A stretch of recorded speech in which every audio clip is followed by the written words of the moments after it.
3분만. 저는 일을 그만뒀습니다. 회사를 출근할 때마다 세상 떠나갈 듯 우는 내 아이의 모습을 뒤로하며 돌아와서 잘해줘야지 다짐하곤 지친 몸을 이끌고 퇴근하면 약속을 지키지 못했었는데 더는 미안해하지 않아도 된다는 사실에 기뻤습니다. 이제 집에서 아이와 함께 할 수 있는 시간이 많으니 그동안 못했던 추억을 쌓아가면 되겠죠? 오늘의 3분만 책 엄마 마음 설명서입니다. 아이는 하나부터 열까지 제 손이 필요했어요. 먹이고, 입히고, 씻기고, 재우고, 중간중간 비는 시간에는 어질러진 집을 치워야 했죠. 어느덧 저녁이 되고 남편이 퇴근하면 구세주가 나타난 것 같지만 이유 없이 화가 나곤 합니다.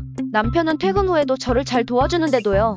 저녁 시간이 되고 식탁에 앉아 남편이 묻습니다. 오늘은 유찬이랑 뭐 했어? 남편에게 오늘 아이를 데리고 병원에 다녀온 일을 말하는 데는 5분도 걸리지 않았습니다. 병원을 다녀오는 데는 하루 온종일을 쏟았는데 말이죠. 오늘도 남편과 몇 마디 나누지 못했어요. 점점 이런 제가 나쁜 사람이 된 것 같아요. 제 아내는 얼마 전에 일을 그만뒀습니다. 저는 아내에게 하고 싶은 일을 해도 된다고 설득했지만 아내는 어린 유찬이가 마음에 걸렸던 모양입니다.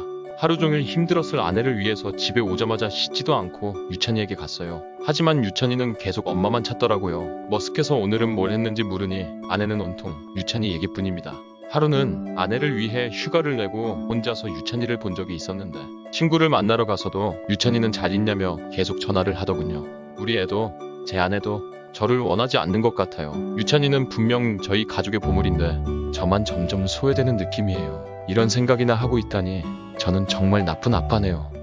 두 사람 모두 아이가 태어나기 전의 부부관계와 비교하면서 괴로워하는 모습입니다. 그렇다면 태어난 아이가 잘못일까요? 절대 그럴 리는 없죠. 두 사람의 사랑을 증명해주는 소중한 존재인걸요. 심리치료사 나오미 스테들러는 아이가 태어난 뒤 부부가 서로에게 느끼는 이런 감정의 변화는 자연스러운 일이라고 말합니다. 다만 두 사람의 관계와 세 사람의 관계는 근본적으로 다르다는 거죠. 두 사람이었던 때의 일상을 세 사람이 되었을 때도 그대로 가져갈 순 없습니다.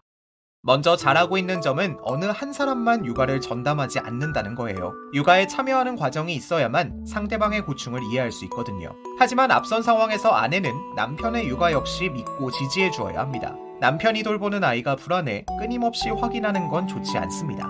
부부가 긴 시간 동안 이야기를 나누는 것도 중요합니다. 이런 생각을 속으로만 한들 상대방은 알 길이 없으니까요. 이때 중요한 건 각자의 고충을 솔직하게 털어놓되 서로의 수고도 인정해줘야 한다는 거죠. 아이가 태어날 때 설명서라도 갖고 오면 좋으련만 좋은 엄마, 좋은 아빠가 되기 위해 책을 아무리 들여다보고 유튜브를 찾아본다고 한들 열이면 열 다른 상황에 놓이고 심지어 아이는 그 규칙에 벗어난 행동을 합니다. 나만 이렇게 힘든 건가? 고민하지 마세요. 처음은 항상 어렵고 힘든 건 당연한 겁니다. 초보 엄빠 선배님들을 3분만도 응원하겠습니다.